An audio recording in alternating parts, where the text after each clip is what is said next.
A aula de hoje, então, é... Na verdade, eu falei que é uma homenagem ao Murilo, porque a gente vai falar de tabelas. Tudo que a gente vai fazer hoje dá para fazer no Excel. E é verdade. Mas vocês vão entender por quê. A gente vai falar de modelos e tabelas, certo? Então, uma coisa que é importante vocês terem em mente nas aulas, como foi na aula do Murilo, essa aula ela tem a intenção de ser interativa. Vocês perguntarem, pararem, se tiverem dificuldade. A gente sempre fala que numa sala de aula não existe dúvida boba. E aqui mais ainda, porque tem gente que é da biologia, que não vai saber coisa de computação, vai ter gente da computação que não vai saber coisa de biologia. Então vocês têm que perguntar, o mais simplório que for. O que a gente desenvolveu nesse pipeline é toda uma organização para vocês ganharem conhecimento e uma certa autonomia naquilo que vocês vão fazer. Quando eu falo certa, vai ter umas coisas mais complicadas que o time da computação vai ter que entrar em campo. Como também no lado da biologia vai ter umas coisas complicadas que o pessoal da biologia vai ter que entrar em campo, ou da medicina, ou da saúde em geral, certo?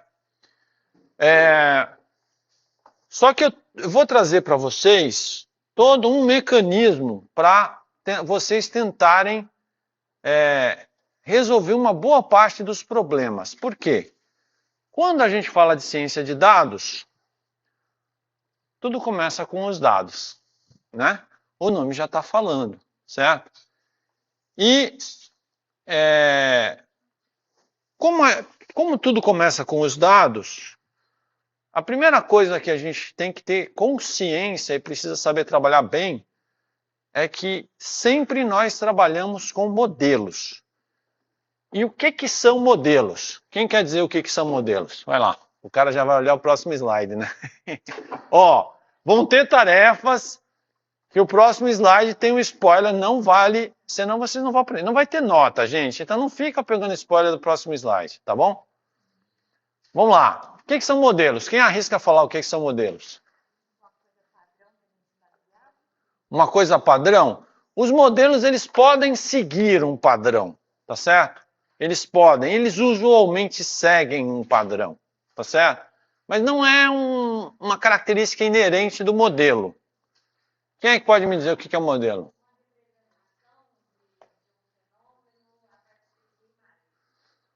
Eu gostei da representação do fenômeno, sim, é bom.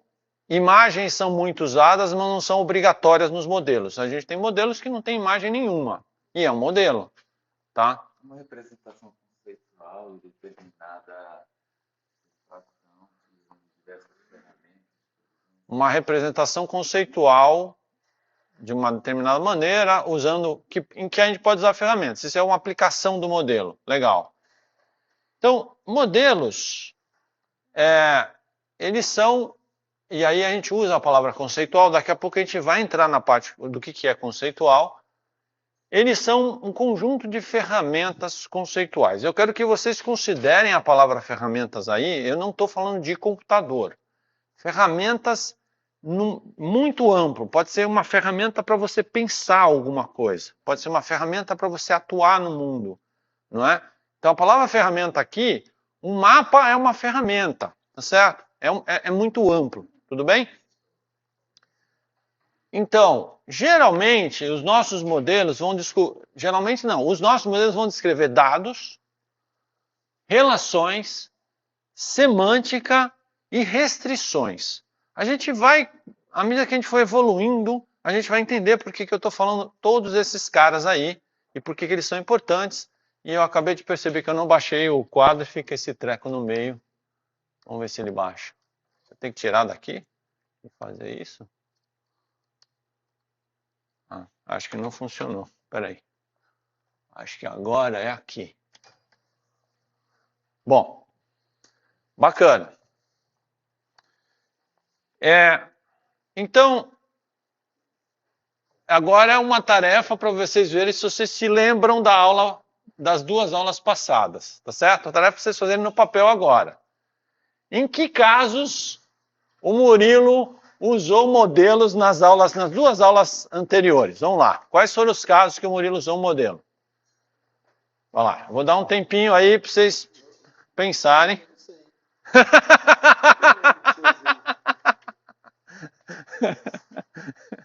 Será? Vamos ver. A gente vai descobrir, hein? A gente vai descobrir. Então, voltando. Quem é que pode me dizer quando foi que o Murilo usou modelos? Quem é que me diz? Fala. Exatamente. Quando ele representou as vias, aquilo é um modelo. Que inclusive ele explicou aqui na sala, sem saber que era um modelo, mas é um modelo. Quando ele diz assim, olha, está promovendo alguma coisa, ou está, não é bloqueando, inibindo alguma coisa. Aí tem um negócio parecendo um martelinho aí inibindo, a flechinha promovendo. Então, aquilo é um modelo, certo? Quem mais? Teve mais algum modelo? Que alguém lembra? Quando ele utilizou das ferramentas para comparar as predições do que a célula vai fazer com base em algo já existente. Tá, você está falando do processo, tá? Mas o modelo é o que tem por trás do processo. Por exemplo, isso aqui é um modelo, tá, gente? Isso é um modelo. É uma abstração, tá? Segue um conjunto, tem uma representação ali, você tem dados aqui, você tem relações, isso é um modelo, tá? Tem modelos, e aí agora a gente vai discutir isso também. Esse modelo serve para quê? Para visualização, né? Isso aqui é um modelo, tá? Dá para até reconhecer um grafo aí, daqui a pouco a gente vai falar de grafo. É um modelo, segue um conjunto de regras, tá? Representação. Isso aqui, que são as vias, muito bem colocado, é um modelo, certo? Todos os modelos, eles, digamos, caem numa mesma categoria e propósito, ou a gente poderia categorizar esses modelos? Óbvio que essa pergunta a pessoa já fala não, né? Mas aí o não, eu queria saber o quê? Eu não sei se eu fiz uma tarefa para isso. Deixa eu ver se tem uma tarefa. Por exemplo, esse modelo e esse modelo aqui. Aqui é um modelo que o Murilo usou na sala. Isso aqui é o quê? Uma tabela, não é isso? Que a gente vai usar bastante aqui na aula. É um outro modelo. Eles têm o mesmo propósito? E aí? Tem ou não tem? Pode dizer que tem, porque está correlacionando coisas, né? Sim. A gente pode dizer que em parte tem, porque em parte eles estão transmitindo informações, tá certo? Mas em outros aspectos, não, certo? Por quê? Porque se eu quiser processar os dados numa máquina, vocês vão ver que esse modelo é mais apropriado do que esse modelo. Esse modelo é só para apresentar os dados para uma pessoa, certo? Então, quando a gente estuda modelos na computação, e isso é uma ferramenta muito importante para você pensar no que você faz, você tem que saber que você tem 3 níveis de modelos, tá? Existe um modelo conceitual, existe um modelo lógico e existe um modelo físico, tá? E é muito comum que eles tenham diferenças entre si, que eu precise fazer um mapeamento entre um e outro. Isso é muito comum na computação, até porque hoje de manhã eu estava pensando que só tem uma coisa mais complexa que a biologia, que é a criatividade do pessoal da computação, certo? Que é milhões e trilhões de modelos diferentes. Então vamos falar do que é o modelo conceitual. Então primeiro deixa eu explicar essa pilha aqui. Essa pilha quer dizer o seguinte, no primeiro nível tem como as pessoas que estão usando uma aplicação pensam nela, certo? Vocês pensaram na aula passada, o Murilo falava de via de sinalização, ele falava de RNA, DNA, é como ele pensa, né? Ele não é um cara da computação, ele está pensando conceitualmente numa coisa. A outra coisa é como aquilo que essas pessoas pensam vão virar um modelo que a gente chama de modelo lógico, que é a forma que eu quero representar aquele modelo que as pessoas pensam para as máquinas processarem, tá? Só que na computação a gente aprendeu uma coisa muito importante, que é separar o que a gente chama de modelo lógico do modelo físico. O que é um modelo lógico? O modelo lógico é a forma como a aplicação vai conversar com quem faz o armazenamento, certo? E o modelo físico é como isso de fato vai ser armazenado. Mas é importante que haja essa separação, vocês vão entender que sim, a gente faz essa separação, ela tem uma razão muito específica, e vocês entenderem isso é fundamental. Então a gente vai começar pelo modelo conceitual, certo? O que é o modelo conceitual? O modelo conceitual, ele sempre começa com o que a gente chama de domínio de discurso. O que é o domínio de discurso? É um conjunto de ideias, conceitos compartilhados, tá certo? Que a gente vai representar de alguma maneira no nosso modelo. Ou universo de discurso. Em português se usa mais universo de discurso, tá certo? Então, isso é de onde a gente parte, tá? Esse universo de discurso, ele vai gerar abstrações, certo? Então, a gente, para nos comunicarmos, para nos entendermos, a gente cria essas abstrações no universo de discurso, tá? E a gente cria modelos para materializar essas abstrações. Então a gente quer dar uma forma material para ela. A gente constrói um modelo para isso, tá? Só que quando a gente está nesse nível em que as pessoas conversam entre si e querem se entender e querem materializar isso, a gente vai chamar isso de modelo conceitual. Por quê? Porque o ferramental que a gente vai usar aqui não interessa para as máquinas, tá? Interessa para as pessoas. Quer dizer, não interessava antes do machine learning, tá? Agora interessa, mas a gente não vai falar sobre isso. Né? Mas interessa para pessoas. Então, esses modelos, ninguém quer saber como a máquina vai resolver aquilo. O problema da máquina. A gente vai ficar discutindo aqui entre a gente como é que a gente quer representar esse negócio. Tá? E aí agora eu vou dar um exemplo de modelo conceitual. Mas antes de dar um exemplo, eu queria perguntar para vocês o seguinte, qual é o propósito de um modelo conceitual? Se ele não serve para as máquinas processarem, certo? Para que serve um modelo? Por que eu materializaria um modelo conceitual?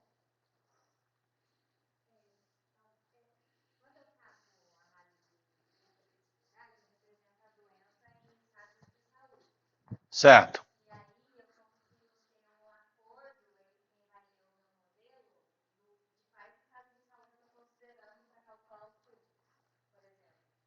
Tá.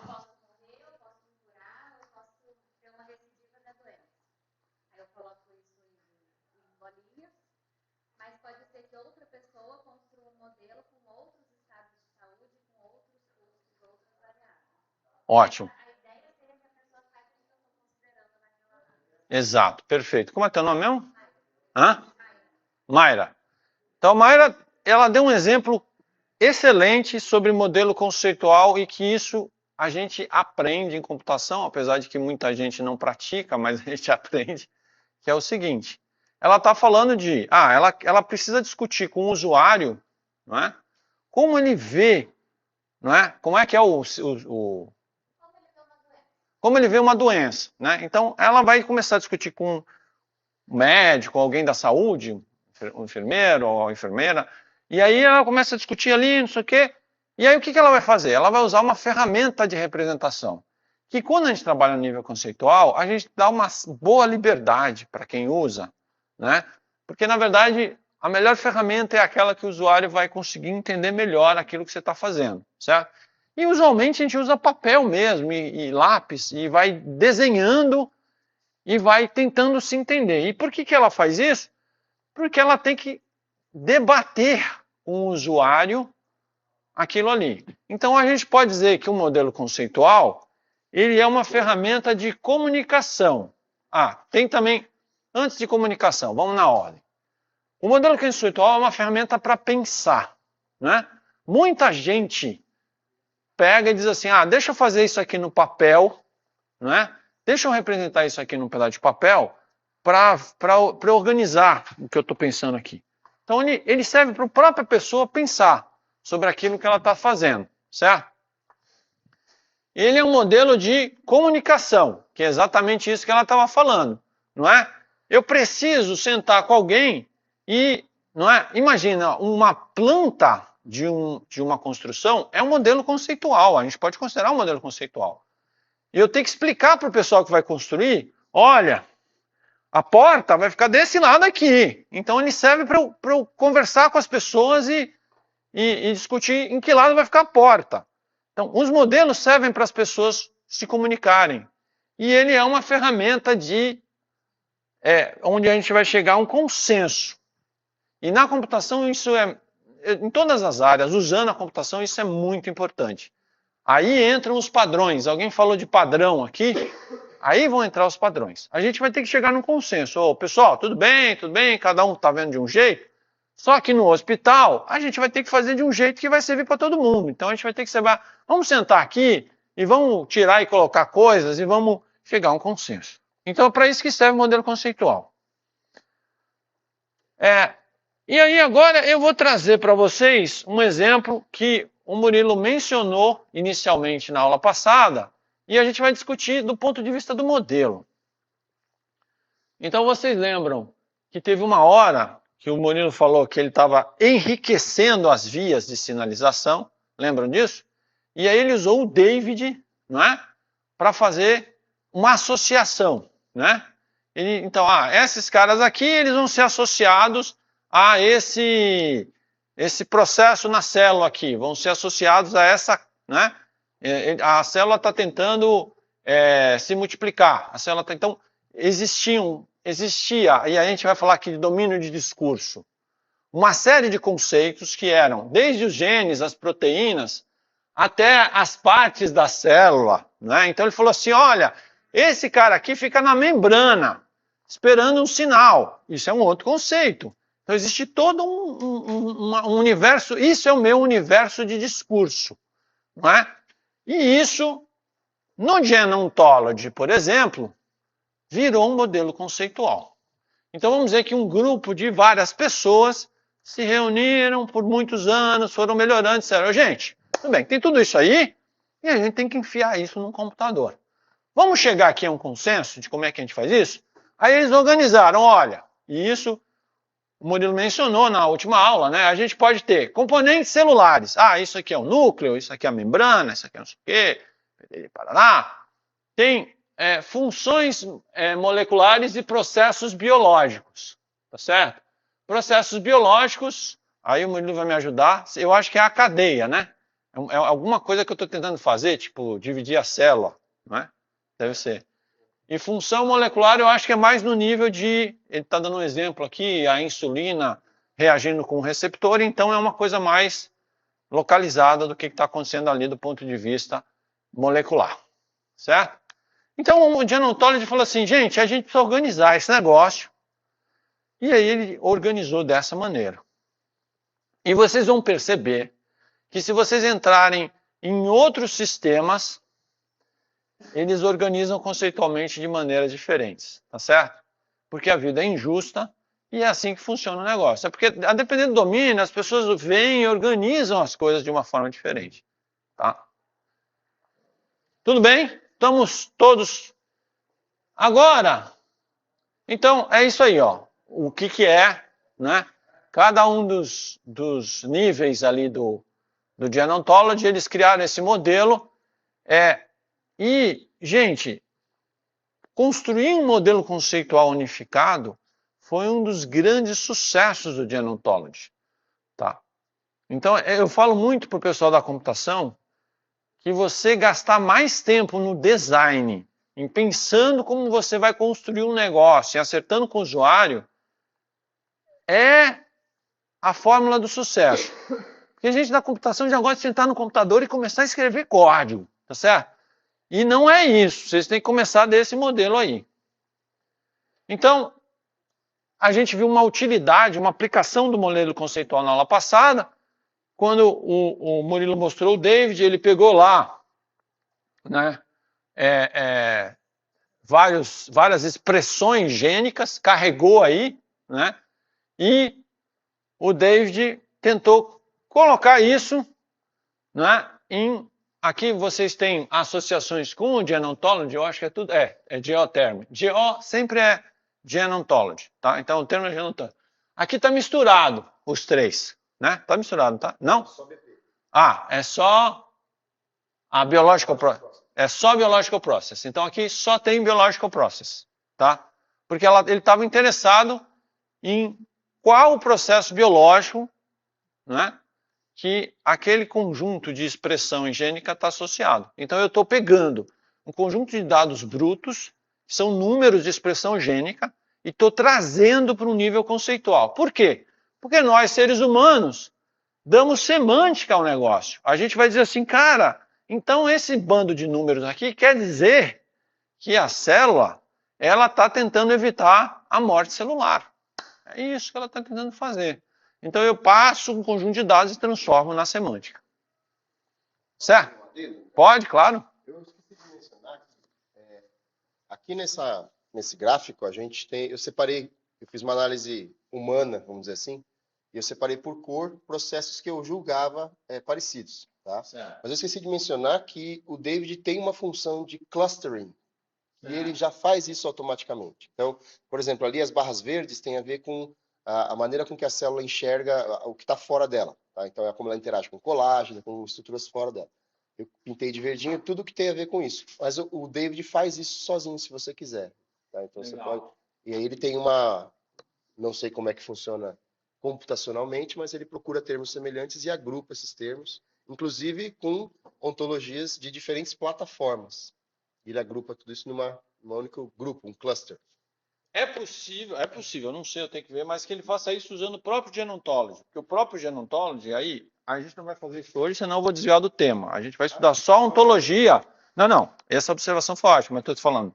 O próprio Gene Ontology, isso é um ótimo exemplo de modelo conceitual, né? O próprio Gene Ontology, depois, ele vai fazer outras relações. Ele vai dizer assim, por exemplo, onde na célula esse processo celular está acontecendo? Tem lá dizendo. Né? E aí talvez o David use ou use outro. Né? E depois tem a história da interligação, que a gente também vai ver que as coisas se interligam. Tá? Tudo bem? Isso é o que é um modelo conceitual. Certo? Só que a máquina, ela tem dificuldade em processar coisas conceituais. Né? Claro que o mundo está mudando. Essa aula está num período de transição. Quando eu digo dificuldade é porque quando a gente começa a usar os modelos de linguagem como o ChatGPT, Gemini e companhia, Claude, eles já são capazes de trabalhar no nível conceitual, né? Mas isso a custo de muito processamento, tá? E também de alguns problemas de, muitas vezes, ele pode cometer erros. Tudo bem que seres humanos também podem, né? Eles podem cometer erros de geração, interpretação. A gente vai ter um momento só para discutir isso aí, tá? Mas até antes disso, até há poucos anos atrás, as máquinas não tinham capacidade nenhuma de processar modelos conceituais. Então a gente desce para o nível lógico, tá? O que é o nível lógico? O nível lógico é quando eu começo a pensar em colocar isso no computador. Só que o nível lógico, ele não pensa em um computador específico. Ah, é um PC com Windows, sistema operacional, não sei o quê. Ah, é um Mac, não sei o quê, papapá. Eu não quero saber. Eu quero imaginar uma máquina que eu poderia até chamar de abstrata e quero dizer como eu vou representar isso e isso seria apto a ser colocado em qualquer computador. Então não tem detalhes de implementação, como a gente chama. Então, o desafio do modelo lógico é representar as coisas independente da máquina, certo? Eu não vou entrar em muitos detalhes aqui, porque, no fundo, vocês só precisam saber disso, mas quem tem que aprender a trabalhar de fato com modelos lógicos é o pessoal da computação e não nessa esfera da disciplina que a gente está falando aqui, tá? Mas os modelos lógicos, você já vai ter que dar um formato aos seus dados que seja apropriado para ser processado por uma máquina, tá? Então a gente vai ter que materializar no nível mais baixo. E na computação, historicamente, vários modelos foram propostos e eles vivem brigando entre si. Porque se você pegar a história da computação, lá no começo você ia ver tudo isso aqui. Aí o cara falava, não, é melhor fazer uma tabela, o outro, grafo, é uma árvore, a gente vai fazer tudo em árvore. Aí tem uma hora que um perde, sai de cena, por exemplo, grafos, desaparece, passa anos que ninguém fala de grafos, aí daqui a pouco volta a grafo de novo, aí começa a tomar conta de tudo, aí árvores desaparecem, hierarquias desaparecem. Aí daqui a pouco entra a web, a hierarquia volta tudo de novo com força. E é assim, na computação é uma zona esse negócio, tá certo? Então, por que a gente tem vários modelos? Porque na hora de processar, esses modelos eles vão ajudar a gente a resolver certos problemas. A gente vai ver, por exemplo, que tem uma hora que é melhor usar uma tabela para resolver um problema. Então, tabela é um dos modelos, que na verdade é a aula de hoje. Vocês vão entender por que eu vou falar de tabela hoje. Por que tabela é o foco hoje? É porque o foco do nosso curso é em tabela? Não, o foco do nosso curso é em grafos.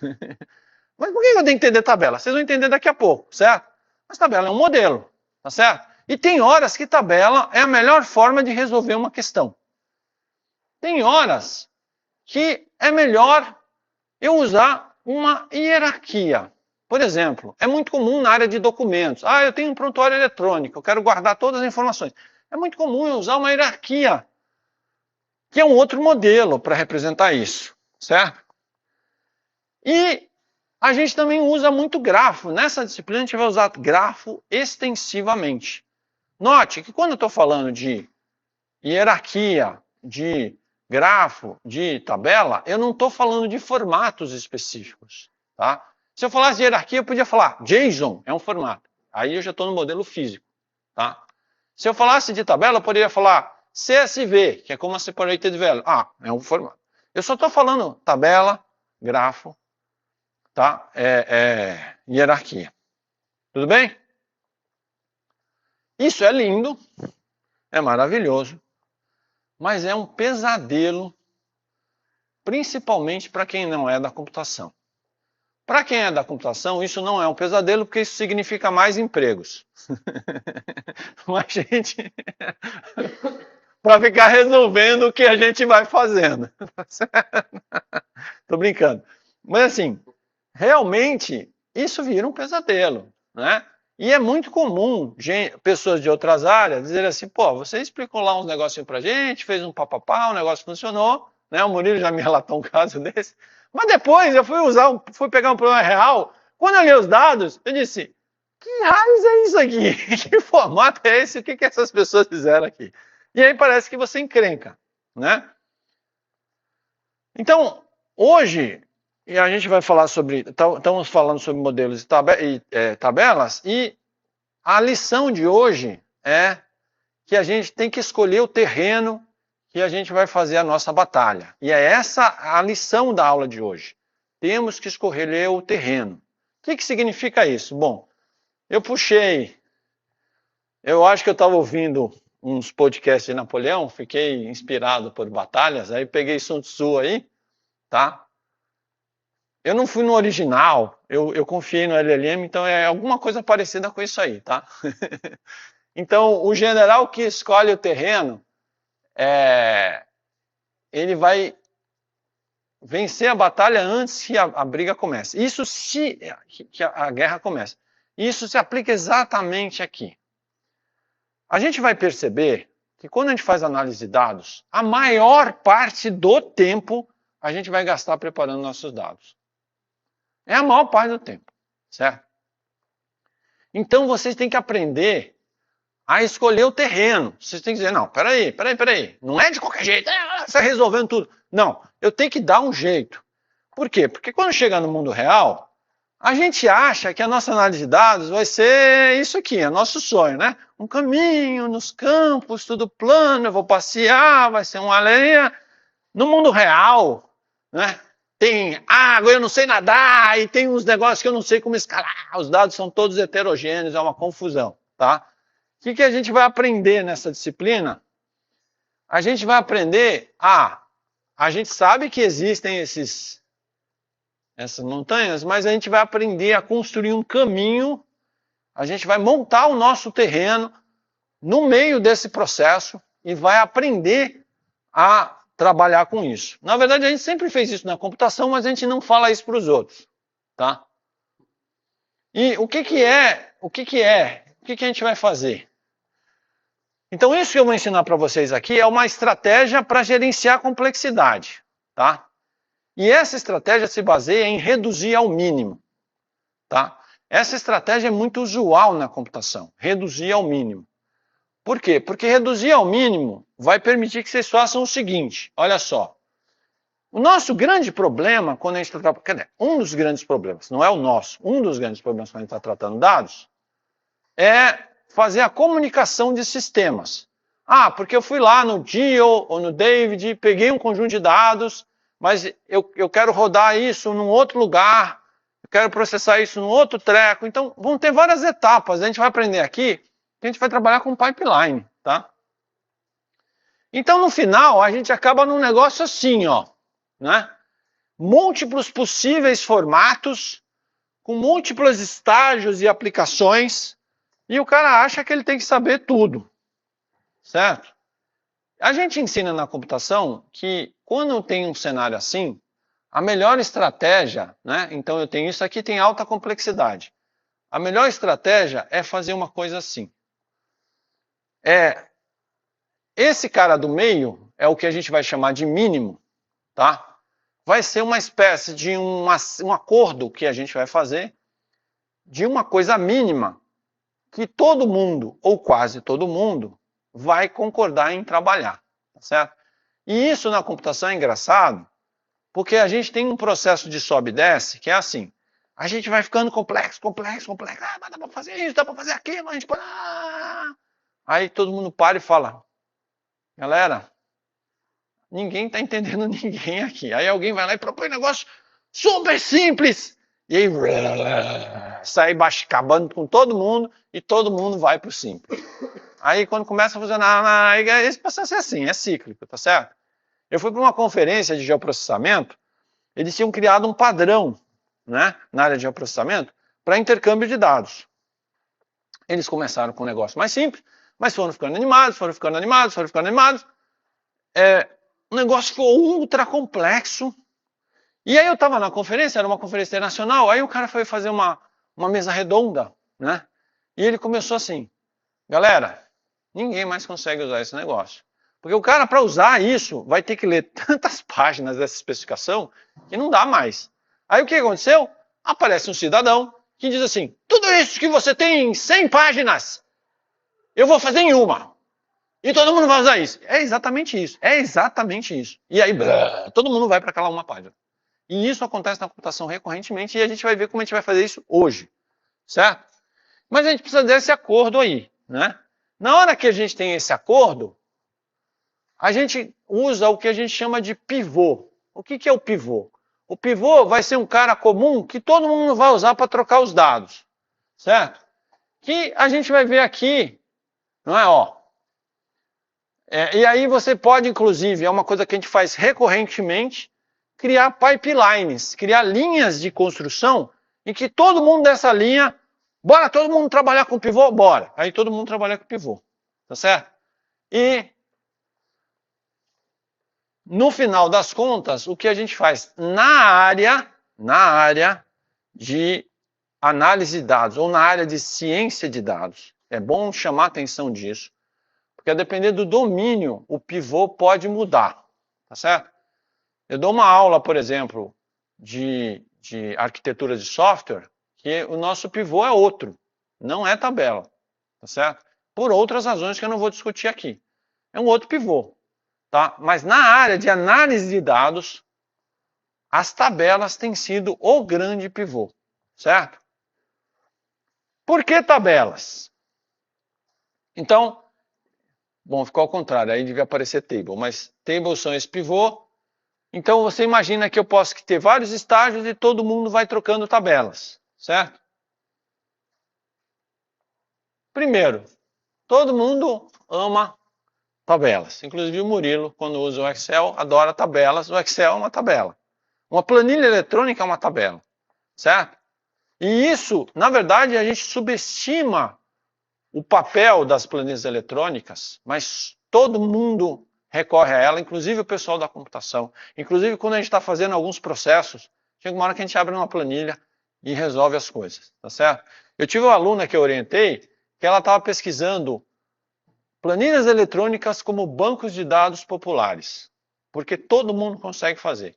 Então a gente fazia pesquisa, por exemplo, você chegava no Hospital das Clínicas, aí o sistema do Hospital das Clínicas não resolvia tudo. Aí chegava o pessoal da enfermagem e falava assim, como é que você resolve esse problema teu aí que não tem no sistema? A gente criou aqui uma planilha. E em todo lugar você vai ver isso. Ah, os biólogos aqui do Instituto de Biologia que tinham lá o catálogo do Museu de Zoologia, né? Eles têm espécimes armazenadas. Aí você vai lá, como é que vocês catalogam essas espécies aqui? A gente tem uma planilha e vai botando as espécies, né? Então é isso. As tabelas, elas são, todos amam as tabelas. Tem várias razões para amarmos as tabelas. Primeiro é que a gente consegue facilmente interpretar uma tabela. É muito fácil interpretar, organizar e, inclusive, manipular dados numa tabela, certo? Aqui eu vou usar só uma terminologia que a gente vai precisar, mas toda tabela ela tem um esquema que geralmente a gente representa visualmente na primeira linha, que é o que determina o que significa cada coluna da tabela. E a gente chama isso de esquema. Tem esquemas mais simples e esquemas super sofisticados. A gente vai estudar os mais simples, porque é o que nos interessa aqui. E tem o que a gente chama de instâncias. As instâncias são os dados que preenchem a tabela, tá?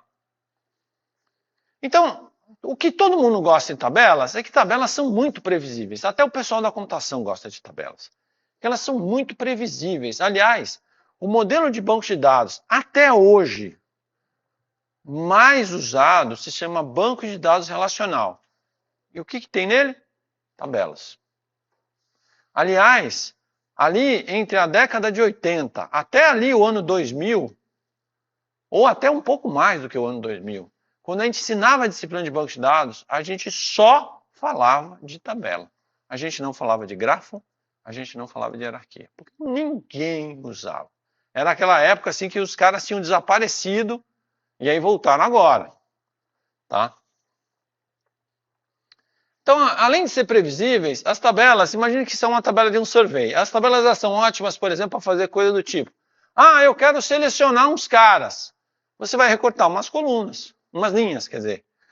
Eu quero filtrar colunas para fazer estatísticas. É fácil também. Então a tabela é um negócio lindo, né? Lindo. Mas tem problema que elas não resolvem também. Daqui a pouco a gente vai falar disso.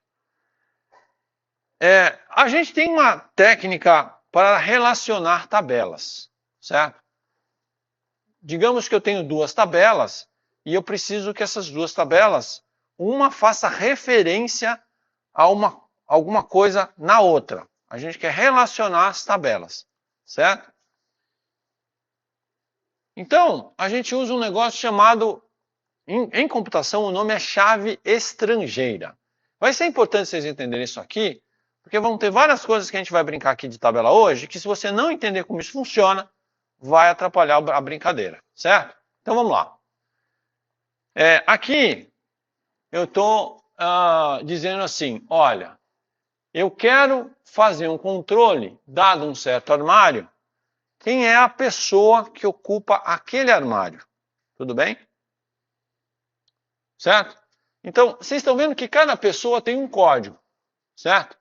Então, o que eu faço? Na tabela de armário, eu vou acrescentar uma coluna, que na computação a gente chama de chave estrangeira, que vai ter o código da pessoa que ocupa aquele armário, tá? E se aquele contexto permitir, pode ser que eu tenha nulo se aquele armário não tem ninguém ocupando. Tem casos em que a gente diz, não, todo mundo Todo armário tem que ter um dono. Aí a gente vai obrigar, a gente não vai aceitar nulo aqui. Por exemplo, mas esses são detalhes que a gente não vai entrar aqui. Tudo bem? Vamos ver se vocês estão pensando bem, se vocês estão acordados. Uma pessoa pode ter mais de um armário do jeito que eu fiz aí? Sim, né? Não pode? Pode ter mais de um armário, não pode? Por quê? Porque o código da mesma pessoa podia aparecer nesse outro armário aqui, certo? Um armário pode ter mais de um dono? Não pode ter mais de um dono, certo? Porque eu só tenho uma coluna que só tem um valor. Então só não pode ter mais de um dono, tá? Bom, exercício mental agora. E se eu quisesse inverter? Se eu quisesse dizer que cada pessoa só pode ter um armário, certo? Cada pessoa só pode ter um armário, mas um armário pode ser compartilhado por várias pessoas. O que eu teria que fazer? O que vocês acham? O pessoal da computação devia saber isso imediatamente, mas eu vou dizer, não respondam, certo? Eu vou pedir para o pessoal da biologia. Devia ser na hora, porque isso aqui é disciplina de banco de dados, segunda aula.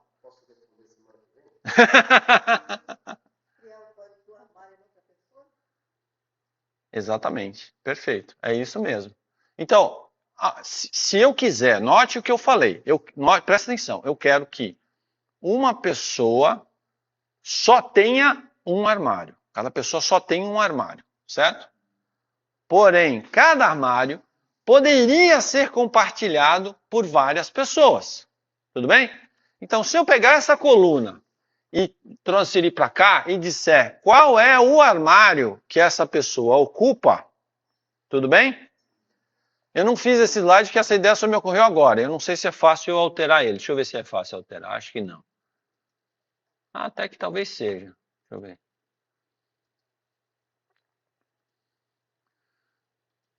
Deixa eu ver se é fácil alterar. Tá. Não vai ficar muito bonito, mas vai dar para vocês entenderem. Tá? Fica muito melhor, né? Então essa coluna não vai existir, tá?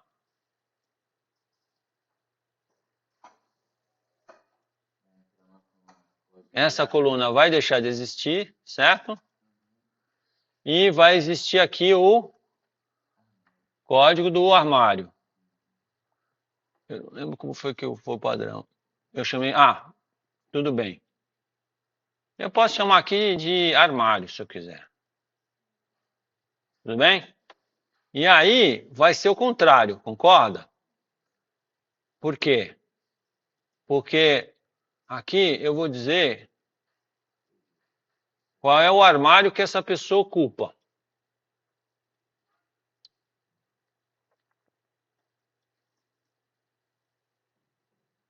O cara que é da computação, que não sabe isso, já pode botar na sua agenda mental que tem coisas que vocês têm que saber. Não é perdoável na computação. Tá? Vai aquela desculpa, eu faltei essa aula. Então, por exemplo, vamos dizer que Asdrubal, ele tem esse armário aqui, ele tem o armário 2A. Então aqui vai ter uma referência 2A no Asdrubal. Tá vendo? Vamos ver que vamos dizer que a Doriana, ela não tem armário, certo? Aí vai ter nulo aqui.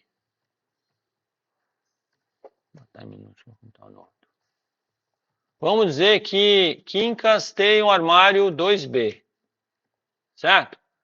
O que pode acontecer nesse caso? Duas pessoas podem compartilhar o mesmo armário, não é? Me dá um exemplo aí, como duas pessoas compartilhariam o mesmo armário.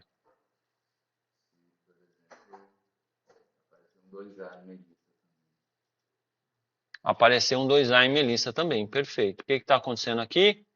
Quincas, Asdrubal e Melissa estão compartilhando o mesmo armário. Certo? Tudo bem? Em computação eu não vou entrar nisso, senão eu vou dar uma aula de banco de dados, a gente chama de 1 para n, n para 1, tá? Agora, vai ter uma tarefinha para vocês aí agora, tá certo? Não vale olhar o próximo slide. Vocês podem só escrever, certo? Uma frase. Para não ficar uma hora. Prezado professor, tendo em vista a tarefa que o senhor... Não. Escreve uma frasinha, qualquer coisa. Eu quero saber o seguinte, mas eu tenho um problema mais complicado ainda. E o problema mais complicado é o seguinte. Eu quero que várias pessoas dividam um armário, tá? Bem? E que um armário possa ser ocupado por várias pessoas. O cara fala, não, se eu botar a coluna aqui, não, se eu botar a coluna lá. E aí? Quem é que resolve para mim isso aí? Escrevam. Hã? Você que vai, eu te dou a oportunidade de fazer como você quiser, certo? Você vai ter que achar uma solução como você quiser para isso. Então, lembrando, eu quero saber como fazer esse modelo aqui. Quem é que pode me dizer como é que resolveu esse problema? Eu prefiro que o pessoal da computação não fale agora, porque o pessoal da computação a gente estuda isso. Se o cara não sabe, é porque ele perdeu essa aula. Tá certo? Mas eu queria que o pessoal que não é da computação me falasse. Como se resolve isso? Hã? Alguém imagina?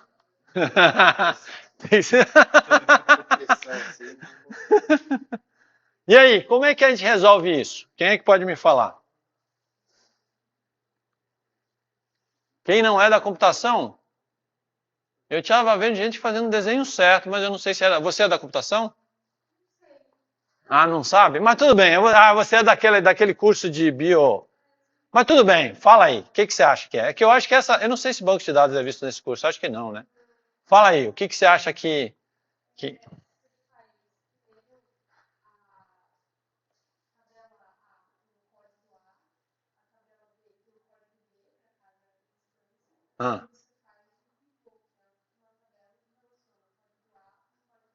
Perfeito. É isso. Tá certo?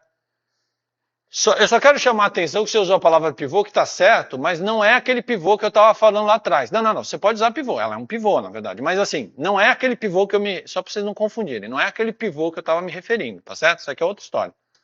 Então, olha só o que eu faço. Só tem um jeito de resolver esse problema.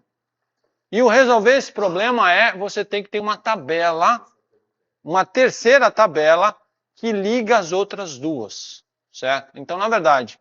Não vai ter coluna extra em pessoa, não vai ter coluna extra em armário. Você vai criar uma tabela especial, certo? Que vai ter uma chave estrangeira. Lembra do termo chave estrangeira? Para pessoa. Então, isso aqui é o código de uma pessoa, Doriana. Uma chave estrangeira para o armário. Então, isso aqui é o código do armário. Tá? Então, com essa tabela, eu posso fazer o que a gente chama de relação de N para N. Eu posso ter N pessoas relacionadas com N armários. Com uma vantagem a mais. Eu posso colocar atributos na relação. Tá? Por exemplo, eu posso dizer assim, que dia e que horas que essa pessoa passou a ocupar aquele armário. Eu posso falar isso e eu posso colocar nessa tabela de relação. Tá? Todo mundo entendeu isso aí? Legal.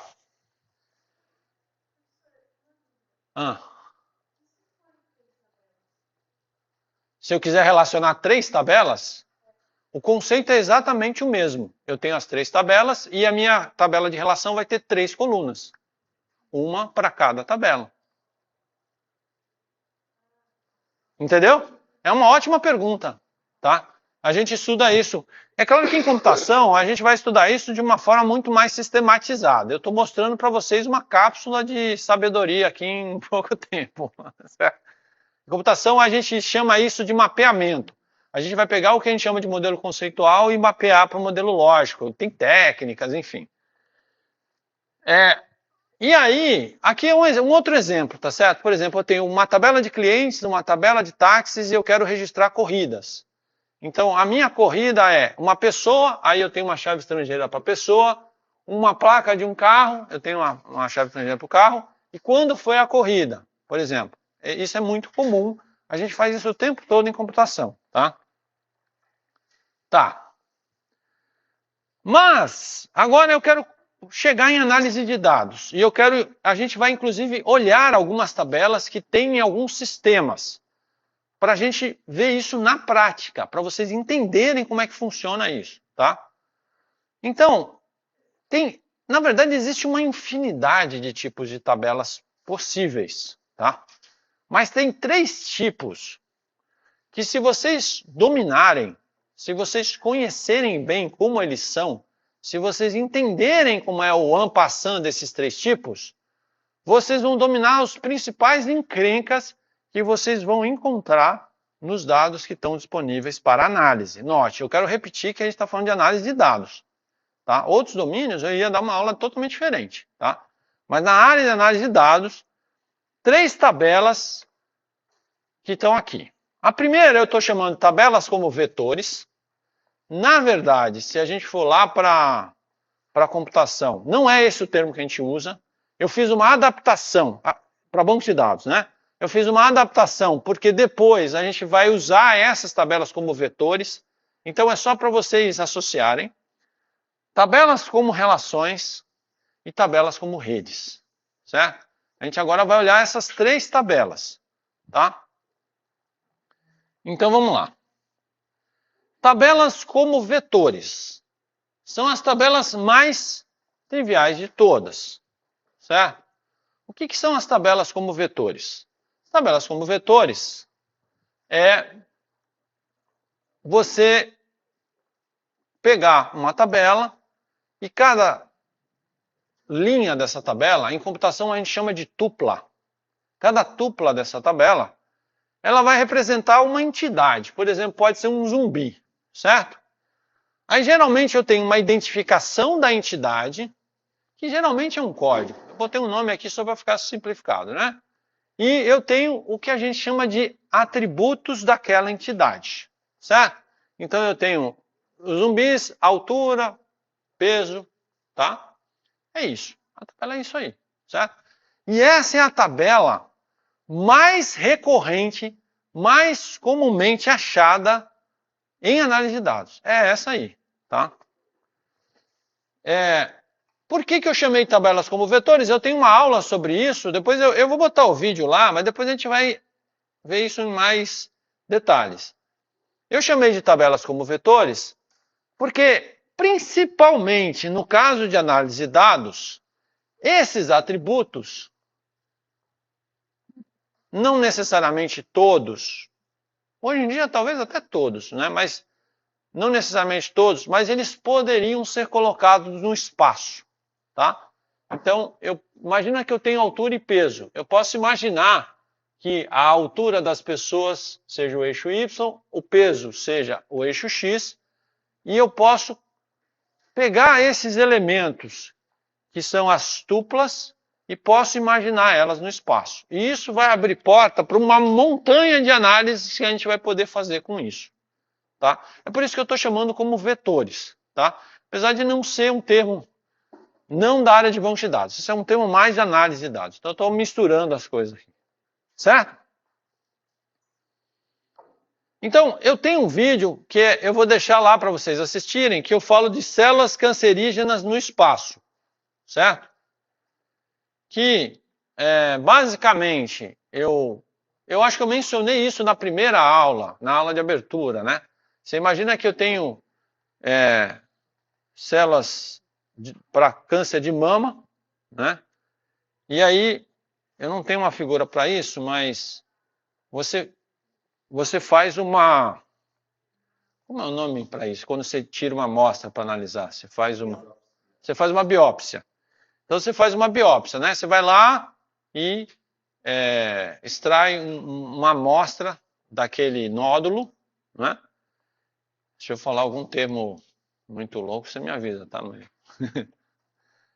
Aquele nódulo, e aí você vai olhar a configuração da célula, tá certo?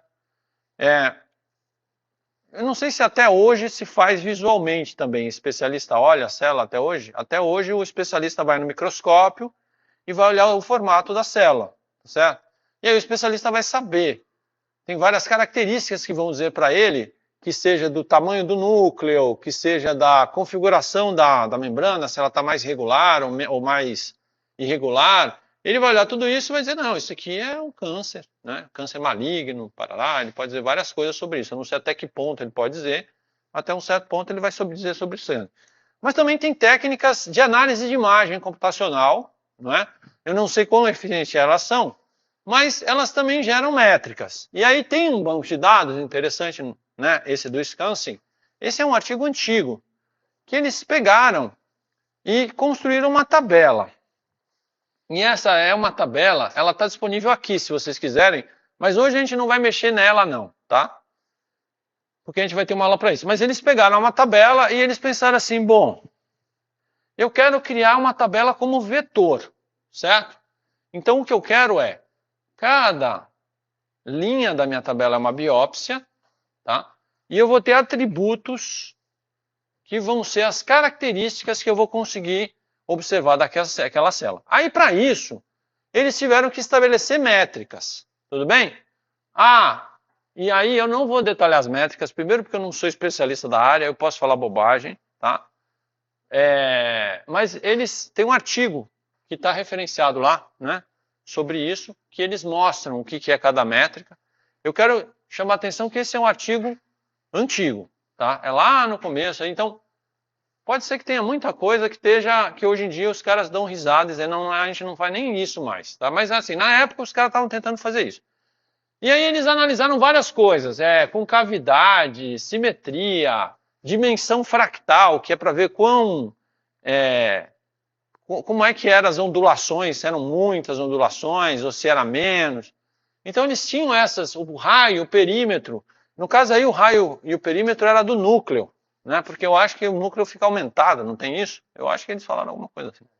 O formato do núcleo como um indicador da saúde da célula. Eu acho que inclusive tudo isso tem a ver com o núcleo, tá? Com a imagem do núcleo, tá? Aí o que eles fizeram? Eles criaram uma tabela, e essa tabela a gente pode dizer que é uma tabela como vetor, tá? Por que como vetor? Porque a gente vai ter a identificação da biópsia, a gente vai ter aqui, eu estou falando raio fractal dimensão diagnóstico, essas duas medidas são a média, porque eles vão ver várias células e vão tirar a média, não é de uma só, tá certo? Então a média do raio, a média da dimensão fractal, e eles criaram uma tabela para isso, certo? É muito, muito comum. Essa provavelmente é o tipo de tabela mais usual que tem, principalmente se você for usar aprendizagem de máquina, tá? Ela tem um número predefinido de colunas, ela tem valores pré-estabelecidos, e não é usual, principalmente se eu for fazer análise usando aprendizagem de máquina, essas coisas, não é usual eu relacionar tabelas.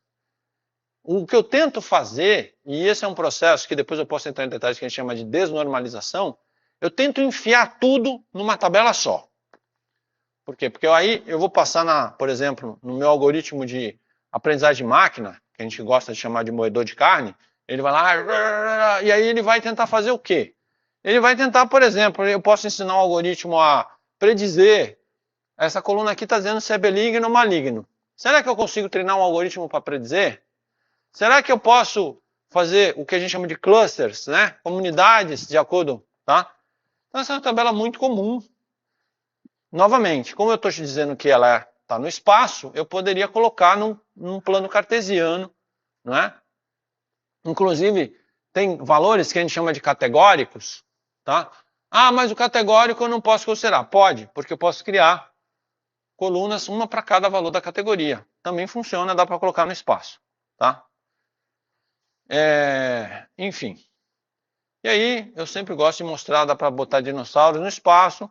E aí, mas aí o que vocês têm que prestar atenção é que para fazer isso aqui, eles também tiveram que usar uma tabela como vetor. Eles tiveram que entrar em um acordo seguinte: quais são as coisas que a gente vai medir dos dinossauros? Eu vou medir, por exemplo, o comprimento do fêmur. Tá? Isso é uma medida, vou botar lá, comprimento do fêmur. Tá? Eu vou medir o estágio, né, o período em que aquele dinossauro apareceu, histórico, né? E aí eu vou decidindo o que eu quero e eu vou fazer uma tabela desse jeito e eu posso botar os dinossauros no espaço também, tá?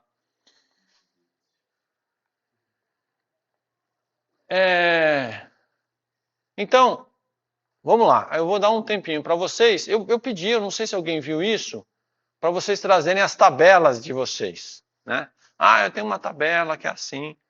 Então, esse é o momento de vocês pensarem, se vocês não trouxeram nenhuma tabela para mencionar, de vocês pensarem no domínio de vocês que outras tabelas vocês acham que atenderiam a esse critério. Ou seja, é uma tabela que tem um número fixo de colunas, de atributos, não é nem de colunas, de atributos. Daqui a pouco vocês vão entender isso, certo? E cada linha é uma entidade. É uma entidade, seja ela qual for. Então eu vou dar um tempo, essa aí para entregar também, eu vou dar um tempo para vocês pensarem em tabelas assim. O que vocês têm para me dizer sobre isso? Quem é que quer mencionar a tabela? Ah, eu tenho uma tabela assim, assim, assim. Ah, não, esse óculos é teu. Tem que tomar cuidado, hein, claro, que o teu óculos é olha o teu óculos e o meu. Eu estava pensando que era o meu. Olha, dá uma olhada. Cara, é muito parecido. Na verdade, eu quase roubei o seu fone, porque eu vi o seu fone aí.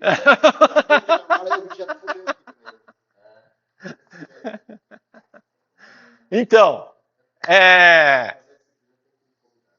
tem que acertar umas coisas aí. Vamos lá. Que outros exemplos vocês podem me dar? Quem é que quer me dar exemplo?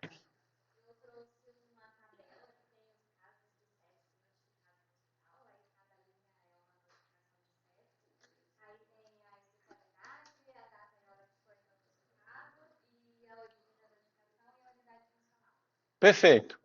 Então, uma notificação de sepse é uma tabela que a gente pode chamar de eventos, né? Que é muito comum também para esse tipo de coisa, né? Sepse, dados sobre a sepse, hora, data, isso é uma tabela muito comum e é uma tabela nessa categoria. Quem mais acha que tem uma tabela nessa categoria? Tem uma tabela que tem duas colunas relacionando espécies. Certo. De abelha, então são 10 espécies diferentes, e aí cada linha é uma combinação entre elas. Uhum. E a terceira coluna é o número de proteínas que eu encontrei recíproco entre eles. Certo. Então, se repete nas duas espécies. Essa sua tabela eu vou colocar numa outra categoria. Daqui a pouco você vai entender por quê, tá? Agora eu quero que você entenda, aqui não tem certo e errado, porque essa categorização eu inventei aqui para vocês entenderem, que a gente na computação sabe isso, mas não tem nenhum... Provavelmente vocês não vão achar nenhuma literatura que fica classificando essas coisas, tá certo? Mas é só para vocês entenderem como é que é a coisa. Mas ela vai entrar numa outra categoria. Que ela está relacionando 2 tipos de abelha, não é isso? 10 tipos, mas tem 2 colunas, você está relacionando para as tabelas. A gente vai chegar nessa só das abelhas. Quem mais? No caso, eu estou trabalhando fazendo sistema de preceptoria. E lá tem uma tabela onde tem preceptor, departamento, área de atuação e ano de preceptoria. Então, é uma tabela que... Certo, exatamente. Preceptor, departamento, então você tem lá a instância, o preceptor, e aí você tem dados relacionados a ele. Então vocês vão ter várias tabelas assim, esse é o mais fácil. Agora eu vou entrar em tabelas como relações. Então aqui eu também inventei esse nome, porque vocês vão começar a ver o seguinte problema. O que acontece se os zumbis tiverem um número variado de atributos? Então, nesse aqui eu botei altura e peso para todo mundo, né? E se um tiver 5 atributos, o outro tiver 2, o outro tiver 1, o outro tiver... Como é que fica essa tabela? Como é que vocês acham que ficaria essa tabela? Porque isso existe, vocês vão encontrar vários problemas assim, e aí? Pode preencher com nulo. Essa é uma estratégia, certo? Que a gente usa quando o número de possíveis atributos não é tão grande, tá certo? E todo mundo, na média, chega muito próximo àquele número ali, porque aí a gente não vai ter muitos nulos, né? É o que a gente chama em computação de dados esparsos. A gente não vai ter muito dado esparso, Porque se a gente tiver, sei lá, a maioria só tem 2 colunas, mas tem um cara que tem 50. Aí você vai fazer 50 colunas e a maioria vai ter um monte de nulo. Isso é ruim de processar, consome memória, tem um monte de problema. Mas tem vários casos, tá, que a gente faz sim. Porque, sei lá, na média tem 8, né? Tem uns que tem 10, tem uma galera que tem 3 ou 4, mas na média 8, então tudo bem. Vamos botar 10 colunas porque vale a pena. Também dá. Até porque tem vários casos que a gente precisa botar todas as colunas lá, senão a gente não consegue processar, então a gente faz isso. Mas tem um outro jeito, tá? Vamos imaginar que o máximo fosse 50 e na média tem 3. Se você botar coluna, tudo nas colunas vai ficar ruim. O que vocês fariam?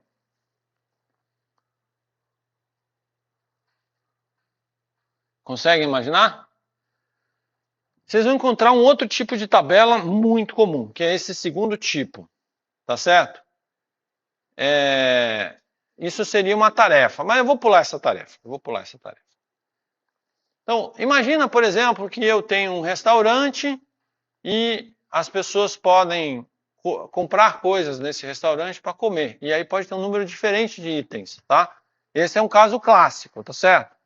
Mas um outro caso clássico Então, a questão é, eu conseguiria representar a mesma tabela de um jeito diferente? Consigo. O que se faz normalmente? Se faz isso que vocês estão vendo aí. Essa é uma outra forma de representar. O que eu fiz? Eu coloquei aqui um identificador, por exemplo, Doriana. Nesse caso, esse identificador ele pode se repetir, certo? Então, eu posso ter várias Dorianas. Aí vai ter uma outra coluna, que é o atributo, o nome do atributo que eu estou representando, tá certo? E a terceira coluna é o valor desse atributo. Com isso, eu consigo representar quantidades variadas de atributos, tá? É claro que isso tem um custo, tá? Isso não resolve tudo, certo? Não vai resolver tudo. Vocês vão ver que isso tem um custo de processamento, tem problemas que esse formato é ruim para fazer as coisas. Tem várias questões que a gente vai estudar, mas vocês precisam ter consciência de que ele existe, certo?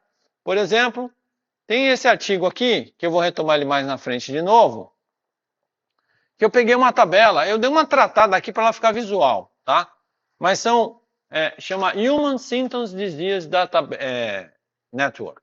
Então ele tem uma tabela que ele diz assim, qual é a doença, quais são os sintomas daquela doença, e em quantos artigos lá ele encontrou essa associação, tá?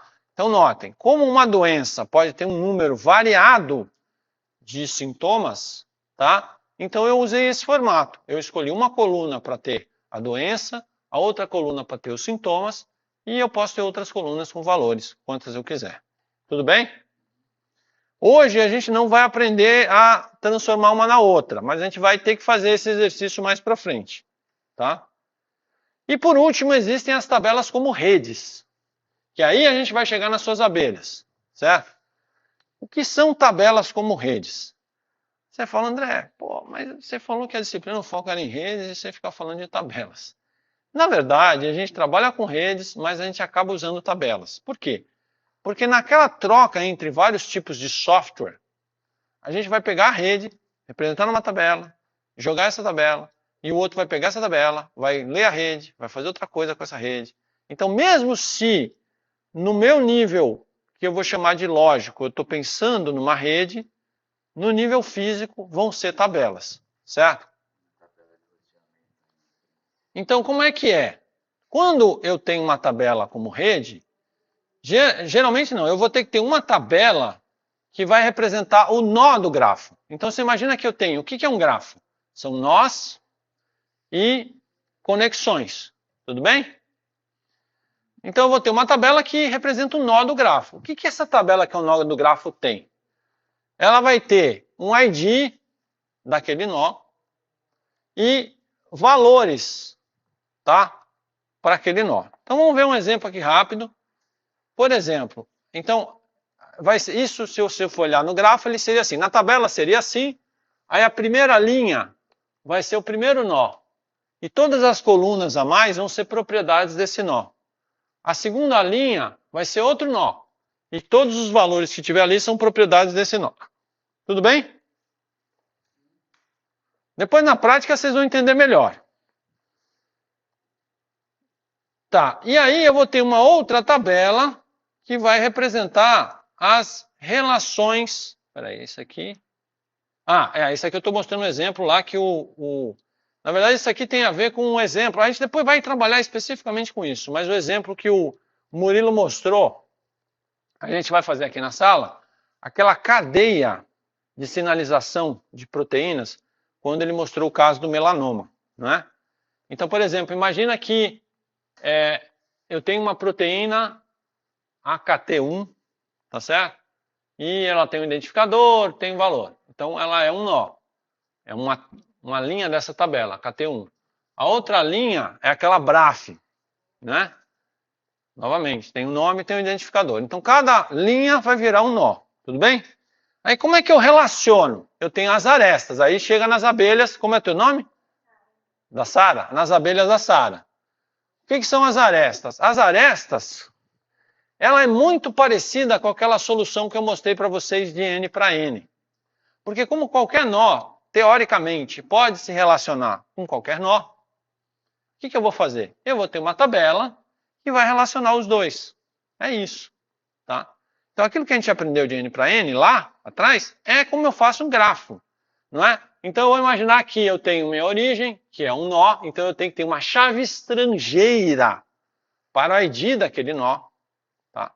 Eu tenho uma segunda coluna, que tem uma chave estrangeira para o ID do segundo nó. E eu posso ter atributos, que vão ser atributos da aresta. Tá? Então, se a gente voltar lá para o exemplo do câncer, eu posso ter, por exemplo, que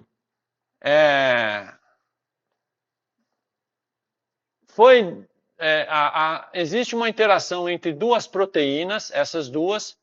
Aí eu posso dizer assim, o grau de segurança que eu tenho que elas interagem, experimentalmente testado em laboratório, é um valor. Eu posso colocar aqui. E no banco de dados é outro valor. Onde é que vai estar isso? Ali, ó. Eu tenho a chave estrangeira para a primeira, que é a KT1, a chave estrangeira para a segunda, que é BRAF, e eu tenho o valor experimental e o valor no banco de dados, que vão ser atributos da relação. Tá?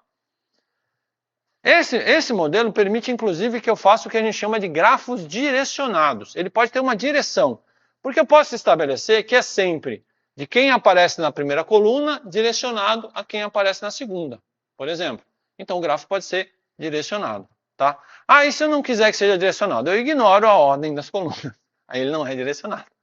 Tudo bem?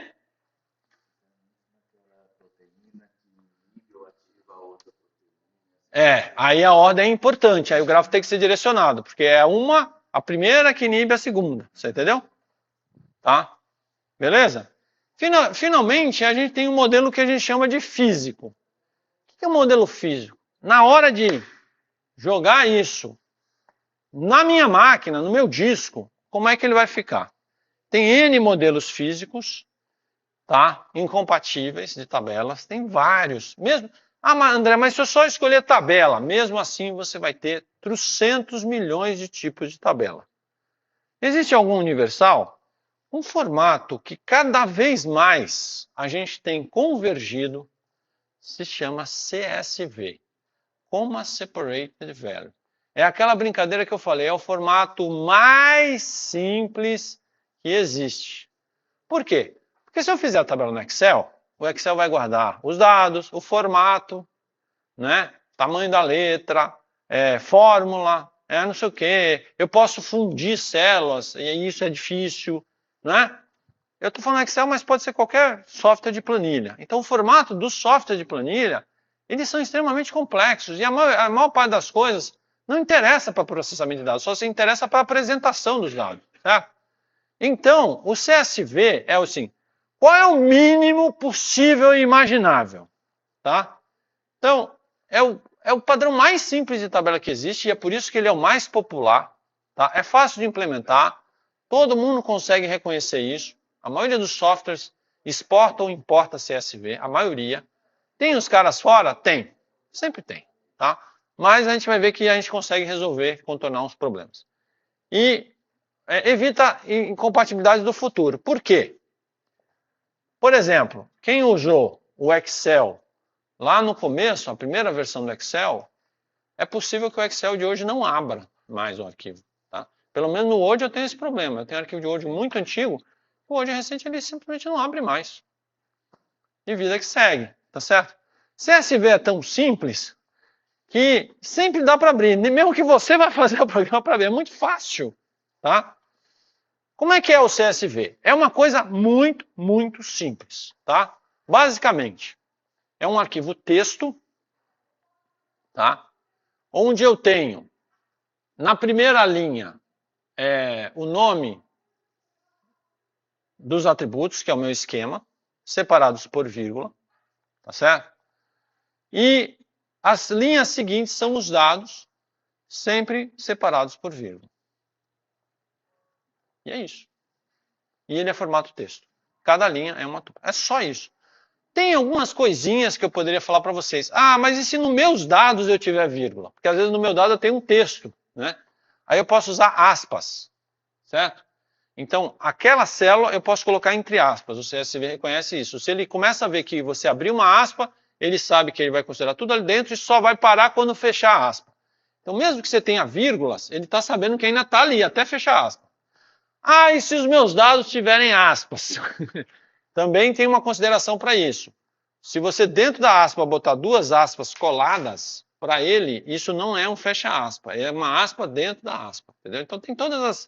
Tem solução para tudo. Mas são minúcias que vocês não precisam entrar em. Mas assim, só isso. É isso que é um CSV. Existe também o TSV.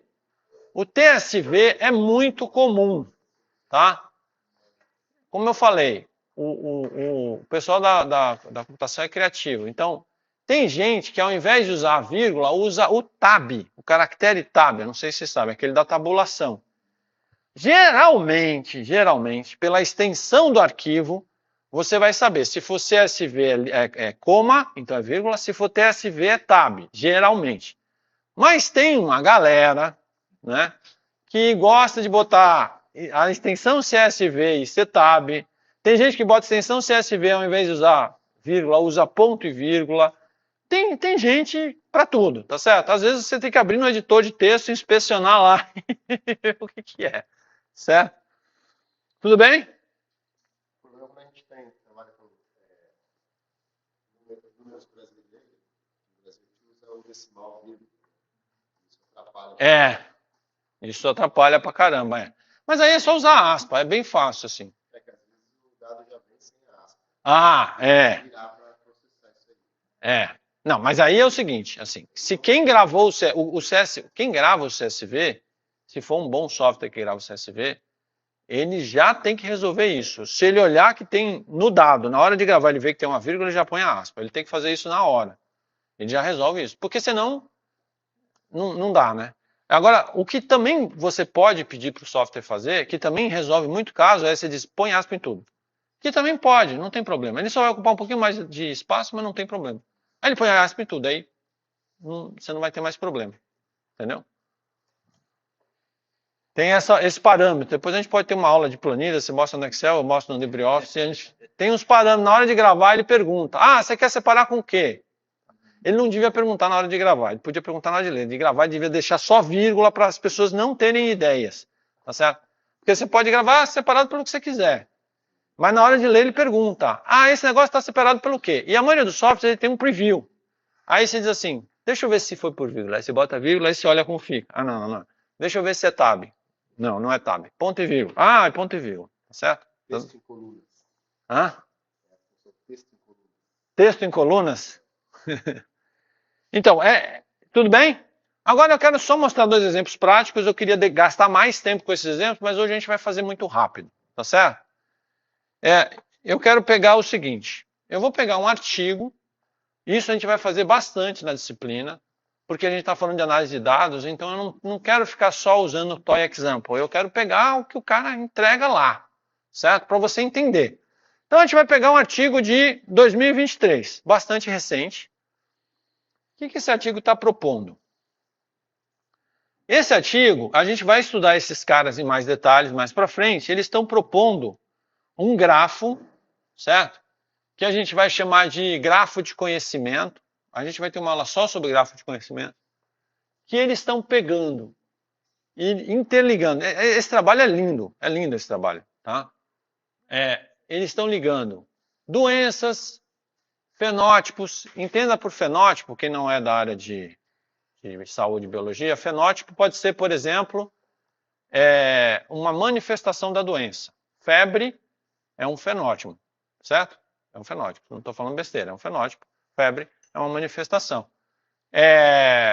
Genes que estão envolvidos nas doenças, tá vendo?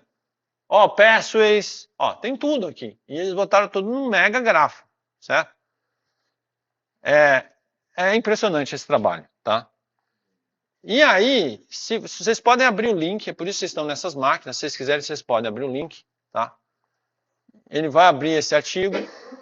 E aí, se você for para o fim do artigo, você vai ver que tem aqui uma referência, tá? Que ele fala assim, hosted in Harvard Dataverse. O que é um dataverso? A Unicamp tem um dataverso.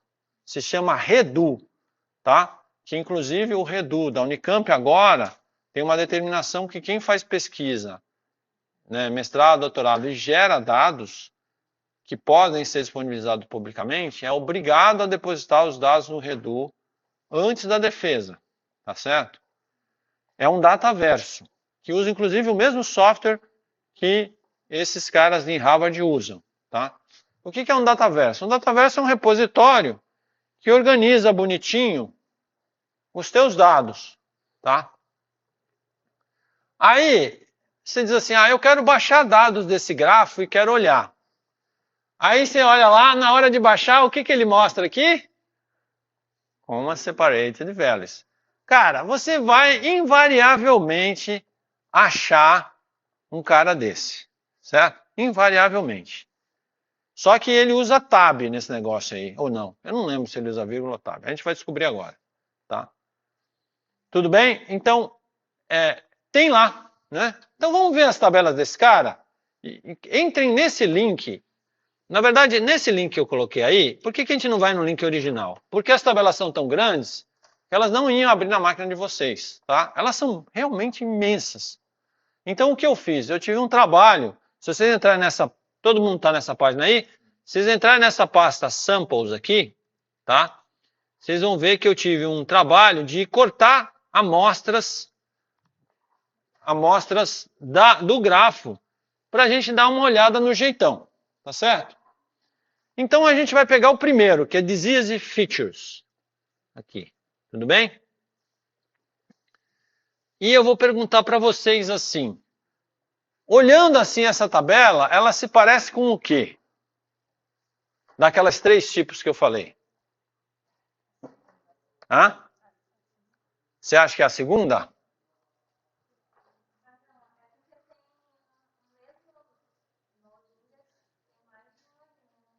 É verdade. Então, a segunda, né? Não parece a segunda? É a segunda, tá certo? Então, o que ele está fazendo aqui? Essa tabela especificamente, deixa eu ver o que ela está fazendo. Disease Features, ela está relacionando cada doença, tá certo? Há várias que ele está chamando de features, que eu não sei dizer exatamente. Tem muita coisa desse gráfico que eu não sei em detalhes ainda, mas ele está relacionando isso a certas características da doença, tá certo? Agora, eu quero que vocês cliquem em Raw. Raw. Onde tem escrito Raw. O que vocês vão ver aí? O CSV. Não é lindo? Olha lá. Primeira linha, tem todas as colunas que essa tabela tem, separadas por vírgula. Tudo bem? E nas linhas seguintes, cada uma instância de dados separadas por vírgula. E é isso. Tá? Aí você vai ver que tem certas colunas, por exemplo, essa coluna que tem texto, ele usou uma aspa, né?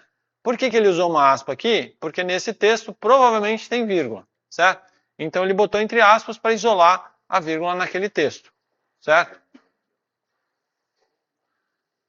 Podem voltar, dá um back para voltar. Agora vamos voltar mais um nível para a gente voltar para os samples, tá certo? Agora vamos olhar o nodes. Vamos olhar o nodes.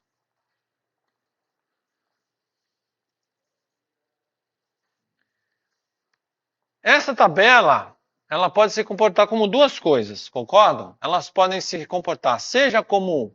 O que são os nodes? Cada nó desse aqui vai representar uma entidade. Aqui eu recortei algumas. Pode ser uma proteína. Gene proteína é aquele parzinho lá, né, que o Murilo falou na aula passada, que o gene vai ser usado para codificar uma proteína. Então, geralmente, você vai ter ali os dois, né? Pode ser uma droga, pode ser um efeito, um fenótipo, pode ser uma doença, pode ser um processo biológico. Aqui não é a tabela inteira, eu cortei pedaços de cada um para vocês verem, tá certo? Então, essa tabela é aquele primeiro tipo. A gente pode dizer que é um vetor, porque cada um vai ter um item, tá certo? Cada um vai ter um item e as características daquele item. Antígeno, não sei o quê, vão ter as características daquele item. Tudo bem? Mas, a mesma tabela que vai ser usada como vetor, ela pode ser um nó de um grafo. Também. Se vocês olharem o que eu defini como nó de um grafo, o que eu defini como uma tabela do estilo vetor, é o mesmo jeito. É a identificação de alguém e um conjunto de propriedades. Ele também pode ser o nó de um grafo. Que grafo? Aquele grafo que eles construíram. Por exemplo,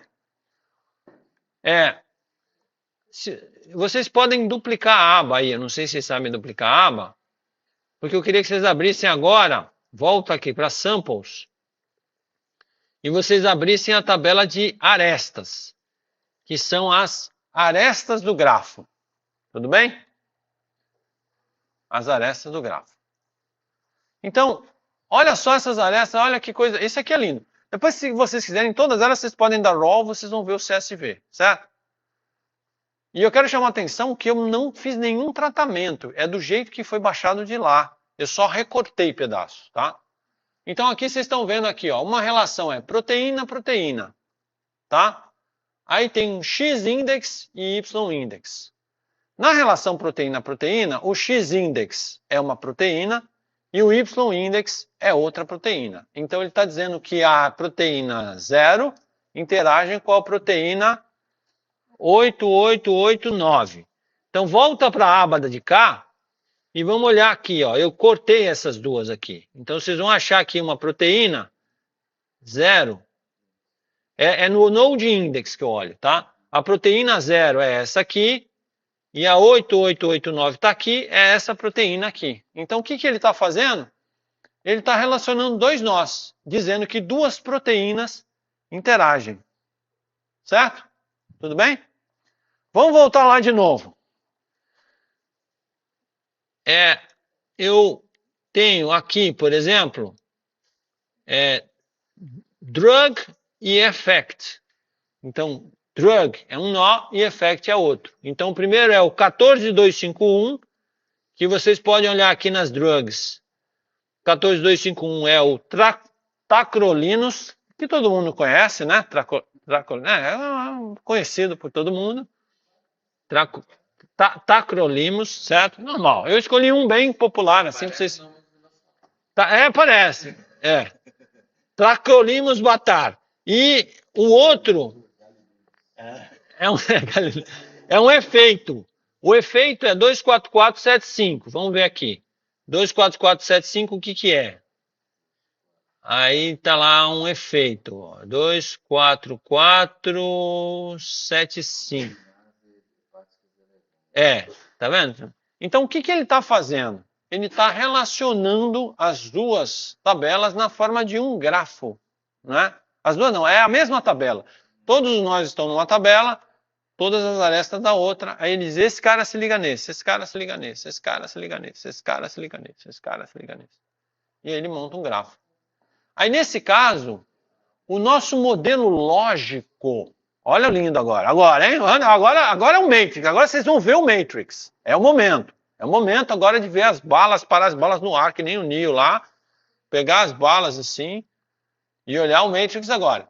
O modelo lógico é um grafo. O modelo físico são tabelas. Certo? Ou seja, elas estão guardadas como tabelas CSV. Mas o modelo lógico é um gráfico. Por que nós estamos fazendo isso? Porque as tabelas, o CSV, é aquele mínimo múltiplo comum, é aquele negócio que é igual para todo mundo. Então a gente tem que, galera, vamos simplificar, vamos transformar tudo em CSV. E aí depois a gente resolve. Ah, eu quero um grafo. Eu represento um grafo como tabela. Ah, eu quero uma árvore. Qualquer coisa eu consigo. Então, vocês entenderam a mensagem? E a gente faz isso na computação recorrentemente. A gente transforma as coisas em CSV. Muito. E até no nosso pipeline. Para resolver as coisas. Beleza, gente? Legal? Então, por hoje é isso. Entreguem para mim agora as tarefas. Tem outra aqui que não vai dar tempo de a gente ver, mas vocês podem olhar, que é essa rede aqui, que também tem um material legal para vocês olharem, etc. Tá certo?